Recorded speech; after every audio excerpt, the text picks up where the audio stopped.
தன்னை சொந்தம் கொண்ட சுந்தரியே சாமி கிட்ட சொல்லி வச்சு சேர்ந்தது இந்த செல்ல கிளியே.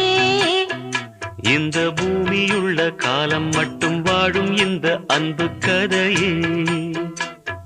முத்துமணியே பட்டு துணியே ரத்தினமும் முத்தினமும் சேர்ந்து வந்த சித்திரமே சாமி கிட்ட சொல்லி வச்சு சேர்ந்தது இந்த செல்ல கிளியே.